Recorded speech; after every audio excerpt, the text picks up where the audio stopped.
David Molyneux is a world-renowned expert in neglected tropical diseases.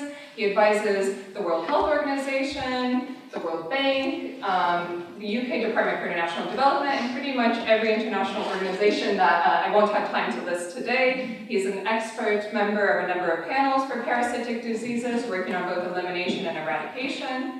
He has published over 350 articles in the field of parasitology, and he's also the head of the neglected tropical disease theme at the Liverpool School of Tropical Medicine. So without taking any further time, please welcome Professor David Molyneux.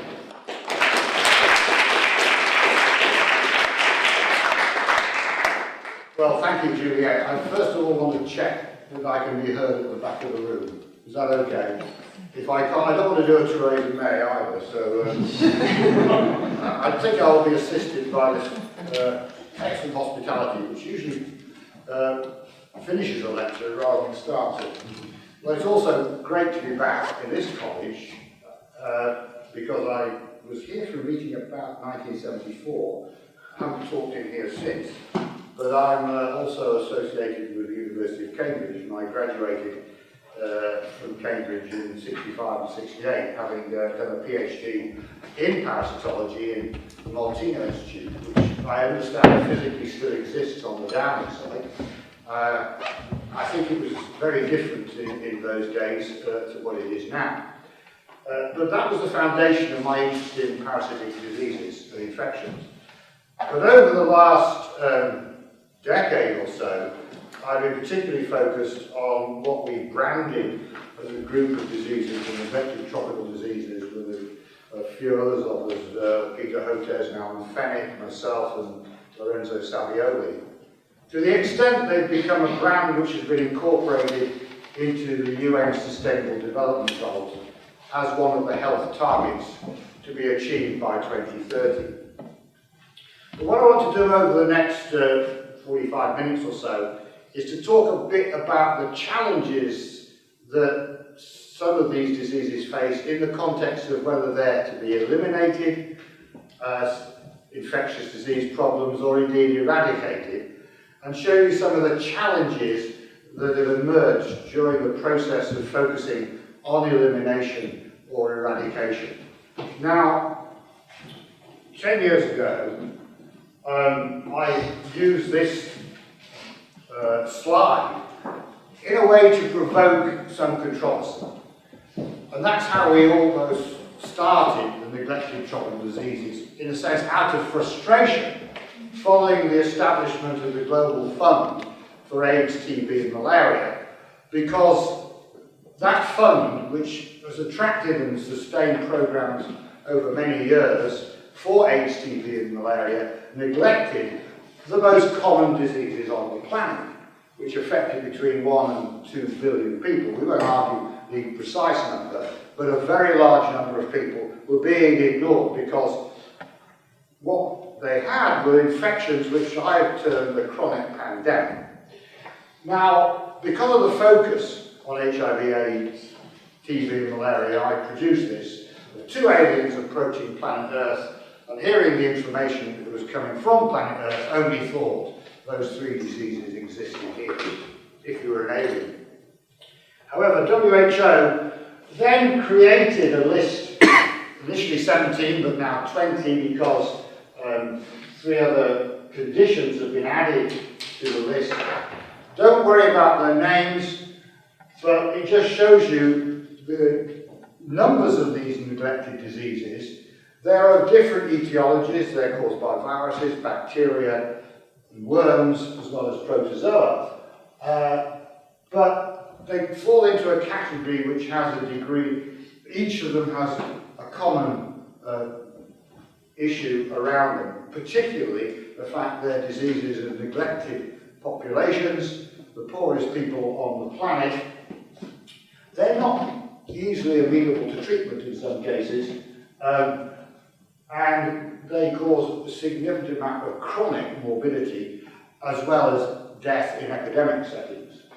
I coined the term chronic pandemic at a meeting which was attended by Richard Horton, the then editor, or the editor of The Lancet, who picked up the term and used it to emphasize the fact that these diseases, despite progress, which I'll talk about in a minute, still persist in at least a sixth of the populations of the world.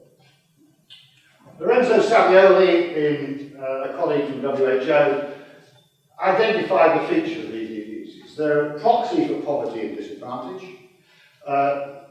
They affect populations that have no political voice or visibility. They're people who my colleague has described as beyond the end of the road. The road ends, but actually there's a lot of people beyond the end of that road. They don't travel widely, so they're not threatening us. We don't feel that there's any risk of these infections. Although Ebola and Zika have actually been put into that category, which in a sense helps the neglected tropical disease community because they're much higher profile and they can affect you. There's an issue of stigma and discrimination, especially in women and children, and we've been particularly interested in the mental health aspects of these diseases because if you're stigmatized, if you're blind, if you're disabled, that has mental health consequences. And many people suffer from severe depression, as you will see from the examples I've shown you associated with these diseases. They do have an important impact on morbidity and mortality. The global mortality estimates from the Global Burden of Disease group in Seattle are completely wrong. They estimated approximately 150,000 deaths from these conditions. Actually, it's probably 3 times that because they don't categorize these diseases in the right groupings. For example, 55,000 people a year die of rabies, which is a neglected tropical disease. That is categorized as an injury because you're bitten by a dog. If you die from cancers associated with fluke infections in Southeast Asia, bile duct cancers, that is categorized in the cancer category. If you die with a condition associated with epilepsy, neurocysticercosis, a tapeworm infection, then that is categorized as epilepsy. And snakebite, which kills 100,000 people a year, is categorized as an injury. So there's a completely wrong attribution associated with the mortality of these conditions. In comparison with HIV, TB, they're neglected by the research community, but the upside is we never have to stop them. It's a question of implementation, which I'm going to talk about next. To summarise the interaction between these conditions, I developed this slide. It's an association, interaction between, for example, blindness caused by river blindness and trachoma, disablement caused by elephantiasis or filariasis, deformity, similarly, and stigma. Now, all these things interact in such a way that people incur costs. Those costs may be associated with reduced agricultural productivity, they may be associated with reduced educational performance, they may drive people into what is described as the medical poverty trap because people have catastrophic health expenditures often associated with seeking inappropriate treatment for their conditions. And there is complete dependence on individuals to be caregivers. This is another aspect which is not taken into account. A caregiver of somebody who's blind or somebody who's completely disabled is taken out of the opportunities for work and employment or indeed education if that individual is a child. Now, my colleague Bernard Lisa, who's now at Georgetown University and was previously at the World Bank in a series that I edited in The Lancet in 2010, estimated the amount of money that goes into the control or elimination of these diseases as part of official development assistance. And it's only 0.6%. So here we have a situation where 0.6% of official development assistance for health goes into the control or elimination of diseases which affect over 1 billion people. Now, to me, this doesn't seem to be equitable. When we're talking about HIV, I often ask the question, how many people have HIV or had HIV in sub-Saharan Africa? And I don't know whether anybody knows that figure. Out of a population of sub-Saharan Africa of around 800 million people, only 30 million people have HIV. That means that 770 million don't have HIV, and yet if you take a country like Ethiopia or Senegal, where the prevalence of HIV is around 1 or 2%, over 60% of the external assistance for health in those two countries goes to assist 2% of the population who have HIV. That is inequitable.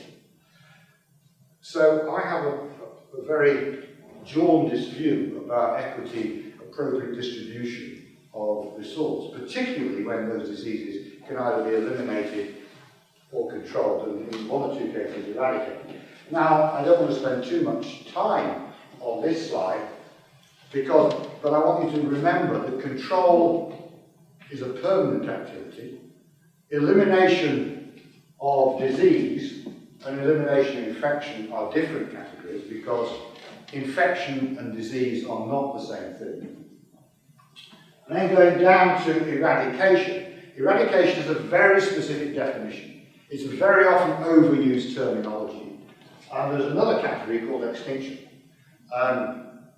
Eradication is the global zero incidence of a specific infection. It doesn't relate to a disease. And that's important when we come to discussing guinea worm, polio and yaws. It's a specific infection.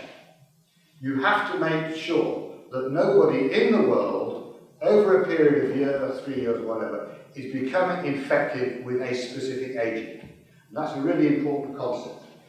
Extinction, which is interesting in the context of smallpox, which I'll talk about in a minute. Smallpox is the only disease or infection ever to be eradicated from the planet.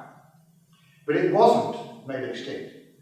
And it isn't extinct because there are still stocks of smallpox virus in Russia and in the US. So while smallpox has been eradicated as an infection, virus still exists. And there were cases of laboratory smallpox infections in Birmingham, in London, and I think also in the States, after the infection had been eliminated or eradicated in Africa. Now, there have been various resolutions of the World Health Organization about all the neglected diseases and many other infectious agents, calling for elimination, infection, eradication, or indeed control at different levels. But one thing which is not referred to here, except in brackets, is elimination as a public health problem. And I'll be using that as a model for what I believe is a more realistic approach to getting some level of elimination of these diseases.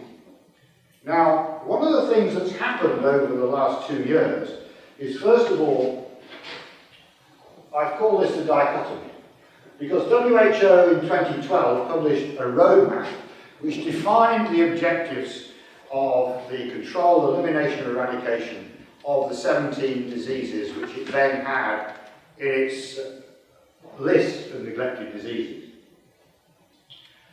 On the other hand, last year, the UN endorsed the Sustainable Development Goals, which is a group of 17 goals which are objectives for the development agenda to 2030. The key goal, as far as health is concerned, is the goal number 3, which is health essentially as an entity and a target for the good health and well-being for all by 2030. The neglected tropical diseases, together with HIV, TB, malaria, and also hepatitis and 1 or 2 other infections, have been categorised and named within that health target, as well as many other health targets.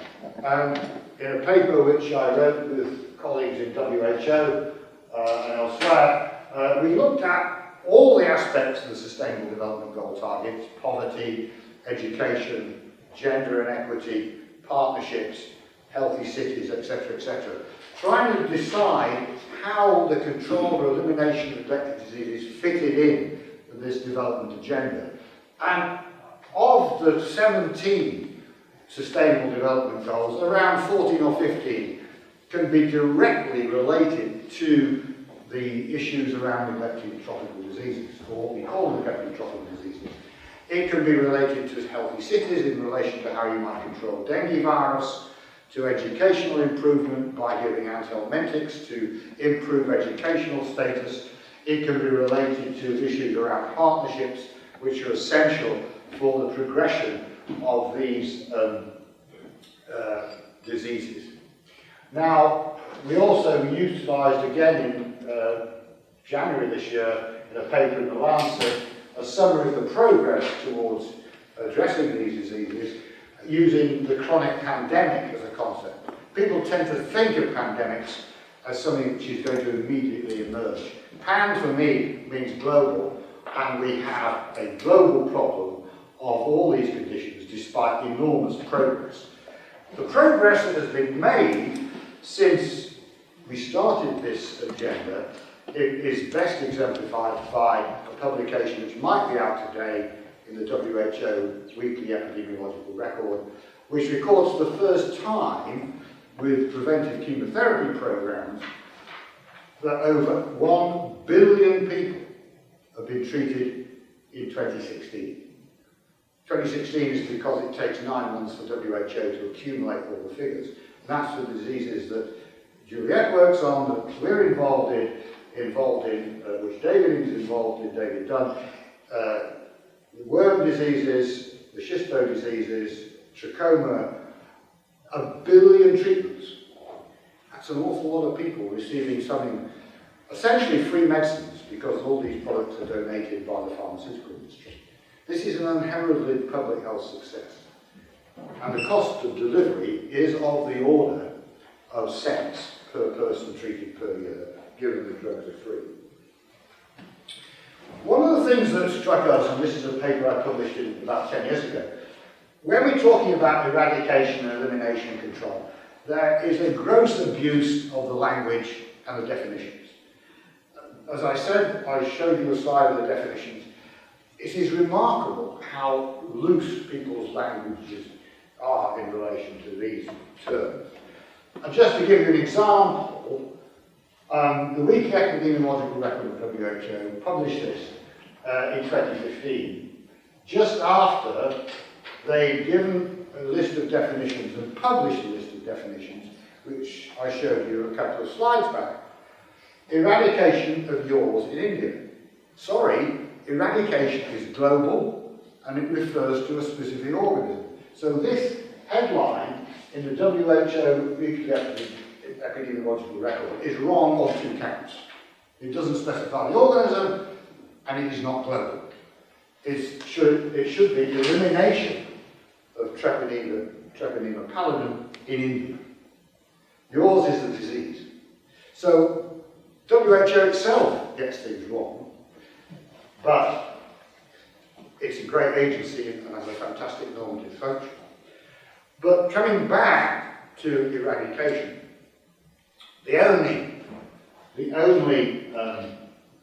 organism to be eradicated is smallpox, and it was certified as free, 0 cases over a period of years in 1979. Now, this gentleman here, from the Somali-Ethiopia border, was the last human case of smallpox. This is a picture, those of you who are familiar with WHO, you'll see people being vaccinated here in a statue outside WHO. I want you to know this, the helicopter. It's actually very important. I'll tell you why. It's important in the sense of getting to the last case quickly. Because I'm going to now move to another comparative eradication program. This is the poster circulating everywhere where smallpox has been endemic, encouraging a reward of $1,000, this is 1977, 76, 77, for the reporting of a smallpox case. That's a significant amount of money to somebody living in the Ogaden Desert in Ethiopia. None of that was picked up. That was the incentive that was needed to ensure that there were no more cases. And it's very important. In the 90s, the idea of eradication was resurrected and it was establishment of a global international task force of disease eradication, which analysed various infectious agents and came up with the idea that 6 could be eradicated or were eradicable. Guinea worm or dracunculiasis, polio, cysticercosis, which is this tapeworm infection, rubella, measles, lymphatic filariasis, which we've been involved in, and mumps. Now, the task force has been reconvened, and I'm privileged to be involved with it, to discuss the eradicability or the capacity to eliminate other infections. But there was a meeting in Germany, the Darwin Conference, which looked at the eradication of infectious diseases and created a series of criteria which would enable people to make a judgment about the capacity of the international public health community to actually eradicate them. I won't go into the list here, but there is a series of criteria. The most important one, perhaps, is, aside from the political one, is there a non-human reservoir and the natural history of the biological agent? Now, I'm going to make a comparison here. Smallpox was a highly infective virus. The incubation period was probably days and maximally 2 weeks. That's an important thing to recognise. But then what I want to do is to look at what the basics of the starting point of elimination or eradication campaigns, because it's important that we understand how we start. Question is there a public health problem? How many cases are there? What is the mortality or the morbidity? Is there a coherent strategy for tackling the problem, and can it be implemented? Is the science robust? Is there evidence to suggest we can do this? Increasingly, the necessity for alliances and partnerships, which are important in opportunity to assist countries, and are the countries themselves willing to make a contribution to the programme? Don't ask donors for money all the time. So the question is the scale of the problem, the prevalence and incidence. What is the burden of disease?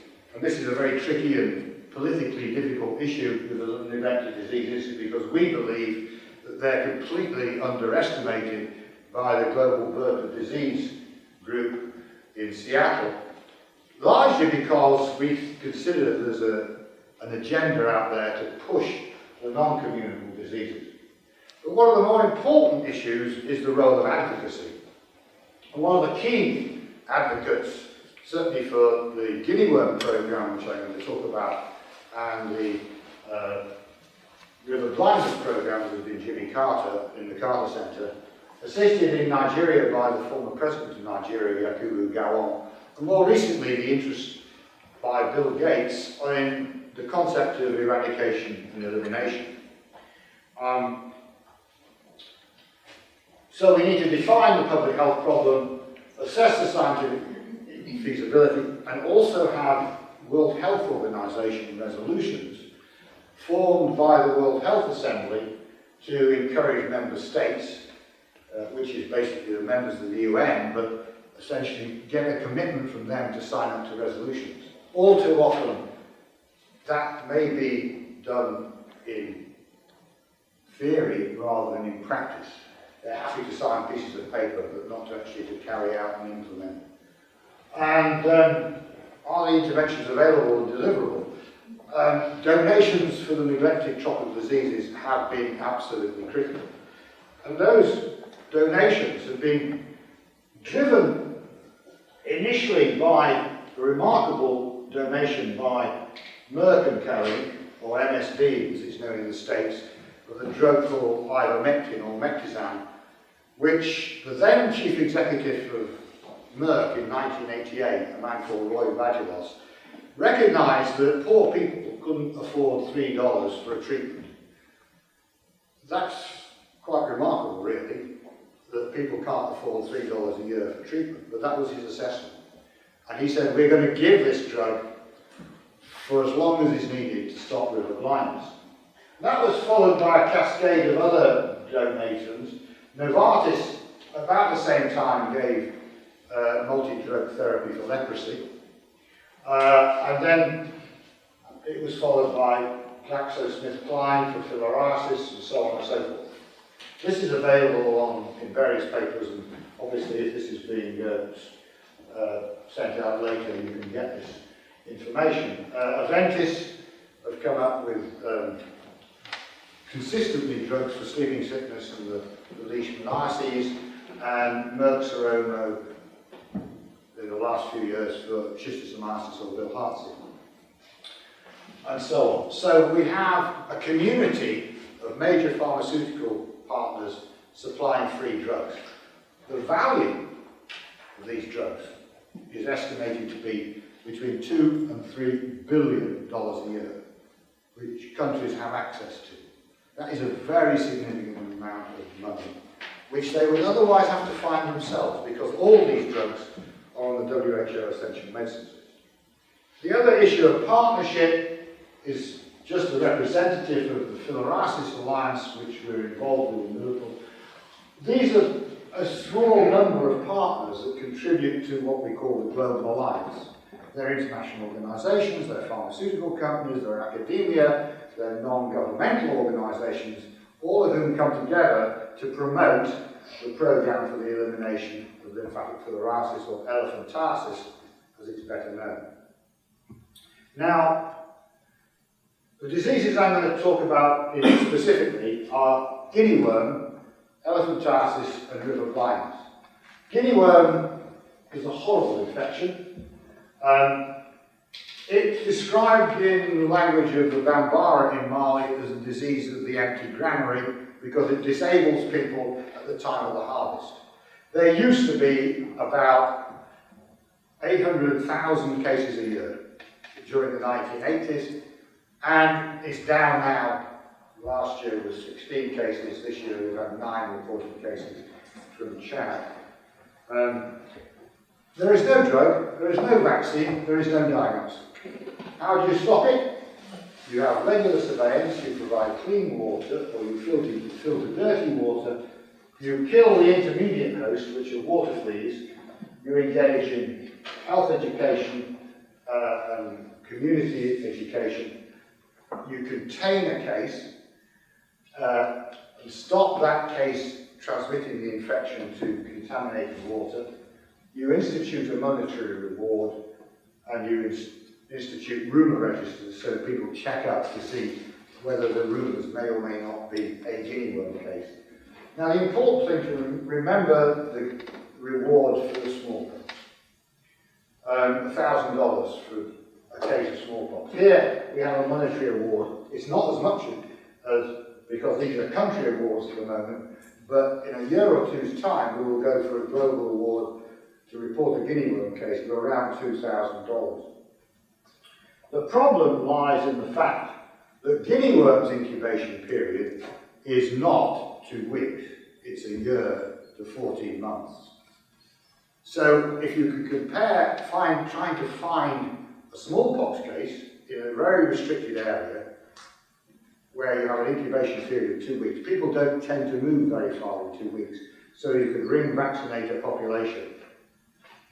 In guinea worm, people have a long time to go all over the place if you have an incubation period of a year. But what's happened over the last A few years with the guinea worm campaign, starting with 800,000 cases in 1989, we're down to a few cases, 2016, that was early 2016, we're down to 9 human cases a year in one country. The endemic countries, Mali, Ethiopia, South Sudan and Chad, those are the remaining endemic countries. Only Chad this year has reported any cases. We've been dependent on health education, reward systems, communication because of the extent of the use of cell phones to report cases or report rumours. The other great thing about the guinea worm programme, we don't have a medical sophisticated intervention, but what we do have is innovation. One of the innovations is just filtering water through particular gauze filters, donated in fact to the Carter Centre by DuPont, or something, the most simple medical preventative intervention you can imagine, a plastic tube which has got a filter in through which you drink the dirty water. This is innovation. Also innovation for health education is material which is sold in markets to emphasise how you, again, filter the water and what the consequences of getting guinea worm are because of disablement. You can't farm when you're disabled and you've got worms emerging from your knees. But the simplest health education materials, photograph of something from Burkina Faso, an exercise book, with all the information about how you what guinea worm is, how you stop it, which every primary school child in Burkina Faso had. Fantastic innovation. However, there's been a change. Suddenly, in Chad, we found, and this comes back to surprises, we started to see infections in dogs. There were no evidence of any significance that dogs were infected anywhere. In all the countries we've certified free of transmission up to 2010. But suddenly we started to see infections in dogs, very similar, as you see, an emerging worm to what we saw in the human leg. And lo and behold, last year there were over 1,000 dogs reported in Chad infected with guinea worm. So I come back to the point I made earlier that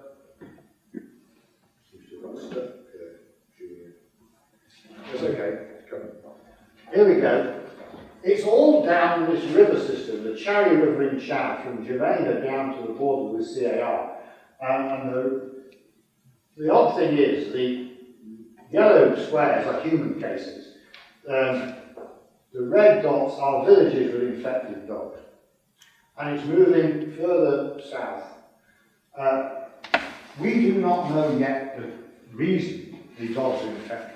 People in the Carter Centre think it's a different life cycle, and dogs are acquiring infection by eating fish and frogs, which are what are called paratenic hosts. The fish are taking in the infected copepods, and then they're being eaten by the dogs. I don't hold that necessarily, but what is worrying, having certified Central African Republic as free of guinea worm, these dogs, in these cases, are very close to the border. So once one of those individual animals crosses the border, CAR becomes, again, an endemic country. So this is the challenge of certification. And in addition, the problems now relate to the fact that the last cases are in very insecure areas. In northern Mali, we can't get access to the communities which are at risk of guinea worm in Kidal, north of Timbuktu. It's controlled by jihadists. And when I was running the mission with WHO in Nigeria, Boko Haram killed 30 kids in the school. These are not areas you go to and feel secure in. Indeed, the UN will not let you go to some of these areas, including parts of Sudan, where we need to try and certify the absence of infection. Now, so if you look at Chad, here's Chad. It's surrounded by countries which have been certified free: Niger, Nigeria, Cameroon, and CAR. And these cases are frighteningly close to the borders of these countries. South Sudan, the cases were cases, we haven't had any this year, close to the border with Uganda and Kenya, but also Ethiopia's sole case is down here, very remote area. And as I said, in Mali, we can't get to this area in order to certify or find out through effective surveillance what is going on. So the challenges of guinea worm, this is the last mile. Insecurity, what is the role of dogs? Because not only have dogs become infected, we've also got the cases of baboons, particularly in Ethiopia. We've got a list to the previously certified countries, and certification is a process which goes through WHO. We have to maintain the surveillance, reward and response system. We've also used the polio program to help surveillance. We have to initiate a global reward, and we have to certify Congo and Angola, because although they haven't had any reported cases since the global program began in the 1980s, we have to verify the absence of transmission there. And we have to maintain the advocacy, and the importance of President Carter has been supreme here. And President Carter was asked at a meeting in the Barbican 3 or 4 years ago what his greatest wish was, and he said to see the last guinea worm case on the planet. And he's been absolutely essential for this program. And it's gone from 800,000 cases to 9. But the last mile is the most expensive and the most challenging. Now, elephantiasis, and I apologise for some of the details of these. This is the reality of people who have elephantiasis. It's called filariasis. And just to show you the impact, this is a lady from India.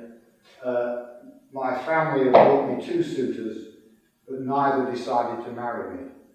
So stigma associated with this condition, as you would imagine. The hydrocele, the male genitals deformity, 30% of adult males on the coast of East Africa, up to 10 years ago, suffered from that condition. But it's hidden. It's hidden. I tried to persuade BBC, Fergus Walsh, the medical correspondent, to film surgery of hydrocele in Ghana. He initially agreed.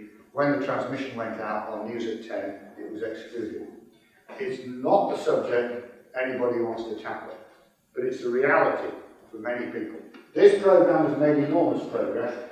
To date, over 6.2 million treatments have been given.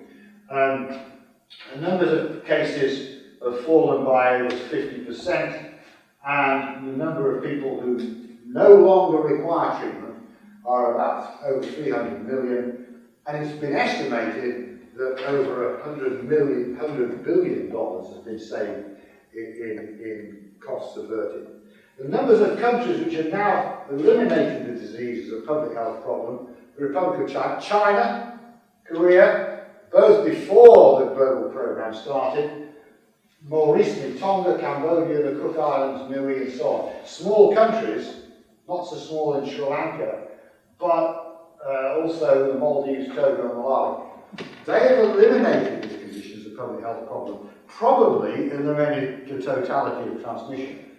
But actually, the most important aspect is, after 5 years of mass drug distribution, there is no more significant transmission, which is going to result in the clinical conditions which I showed you a few minutes ago. Now, the River Blindness Program, which is the last program I'm going to talk about, had 3 programs. One was called the Empress-Acasis program in West Africa, which went on from 1974 to 2002. Then that was superseded by the African program for Onchocerciasis control. And in the Americas, there was a separate program, which was the regional elimination of river blindness for Onchocerciasis. This is a disease transmitted by black flies. You have large numbers of parasites in the skin. You have adult filarial worms in nodules. But this was the cause of blinding disease throughout West Africa. In some villages on the edges of rivers, 10% of the adult population was blind. But it's important to notice what the objective of this program was which went for 20 years and used helicopters because of the problems of accessibility, and that's why I reflected on the helicopter in the smallpox program. The objective of the program, which 20 donors signed up to, was the control of onchocerciasis as a problem of public health importance and as an impediment to socio-economic development, because people who are blind moved away from the fertile river valley. This slide is important because it's a village, which was a village called Samandini, which was abandoned because of river blindness, and it's where Robert McNamara, who started the program when he was at the World Bank, having been Secretary of Defense during the Vietnam War, which was going on when I was here in Cambridge. We had violent arguments about the validity of that war. McNamara's legacy was Vietnam on the one hand, but by getting the World Bank involved in health programs on the other. And this village is where he started, because he saw his wife was with him, and she said to him, Robert, we have to do something about this. And this is what they had to do something about. When the Onco program started in West Africa, the head of aerial operations for this gentleman, a friend of mine called David Baldry, and he is the only sighted person on this photograph. He was talking to a village 40 kilometres, 80 kilometres east of Ouagadougou in Burkina Faso. Everybody in this picture was sightless because of river blindness. That was the severity of the problem. And he was explaining to them that hopefully their following generations would not be in a similar position. These people here came from the village of Samandini, the first photograph where McNamara visited. And this guy is only 20 years old, irreversibly blind.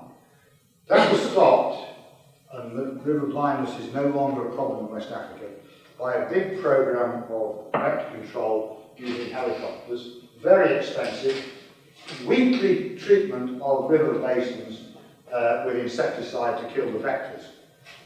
Then what happened was a drug, ivermectin, was given by Merck and found to be highly effective in reducing the morbidity, the itching, and early stages of eye lesions in people with river blindness. And now, in West Africa and in many parts of Africa, because first of all, of the first program, the helicopter-based program, and then the drug delivery of ivermectin, nobody can expect to go blind in West Africa and in parts of Central Africa and East Africa now from this condition. It's a remarkable public health achievement. It doesn't necessarily mean we've totally eliminated transmission, but nobody is going to go blind from this infection. What happened was that groups in West Africa, Mali and Senegal, showed the first evidence that drugs alone could eliminate transmission on the basis of these studies in Mali and Senegal in 2 river basins. Actually, that's great, but it was an area where there was a low transmission, low initial prevalence, and the black flies were not as numerous as they are in parts of Central Africa. So whilst it was a good model and showed it was feasible to extend it widely in Africa on the basis of annual treatments is in doubt in my judgment, particularly in places like Cameroon. Now, the other program in the Americas, again, drug-based, but twice a year ivermectin, has now eliminated transmission and been verified to eliminate in Colombia, Ecuador, Guatemala. The big problems lie in Brazil and Venezuela. Firstly, because the relationships between Brazil and Venezuela are terrible, almost as bad as Catalonia and Spain, and accessibility. The Carter Centre is involved here, and you're talking about areas where there is no road access at all, only river access. The Yanomami don't know whether they're Brazilians or Venezuelans, actually why should they? and they're discovering new villages, new populations of Yanomami almost every year. It's not as if you're working in a defined geographic area. They don't have villages or towns, they just have communities which move around the forest. These are the gentlemen, the young child, with ivermectin, and we're trying now, not easily, to get ivermectin to these populations 4 times a year. Extremely difficult.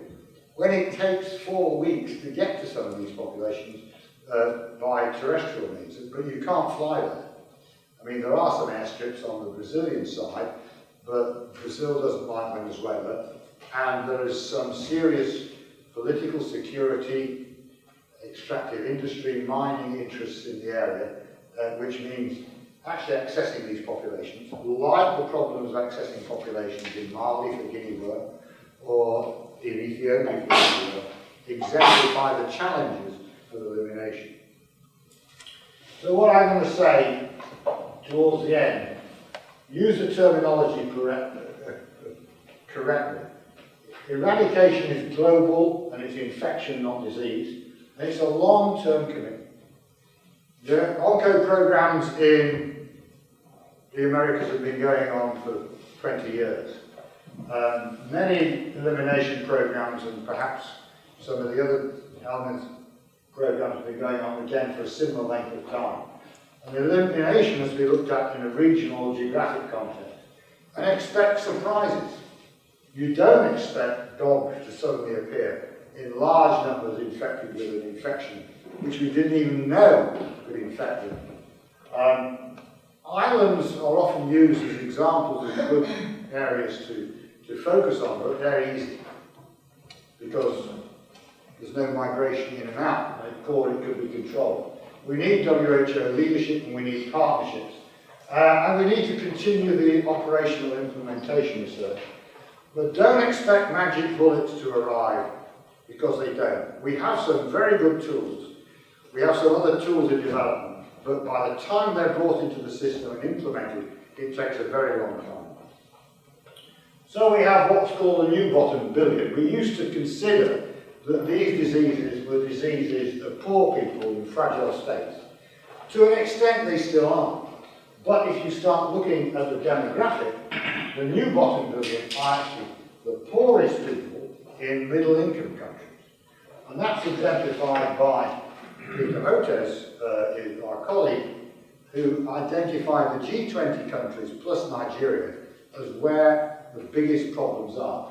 China and India still have vast populations, despite the successes with some diseases, who are infected with these conditions.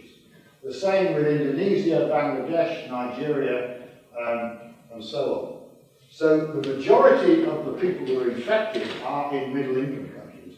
So if the middle-income countries step up to the plate and deploy the resources appropriately, despite the successes in China and India already with some conditions, we would be far better off and gone a long way to solving the problem. But, and this is where I come almost to the end, the global health agenda is constantly changing.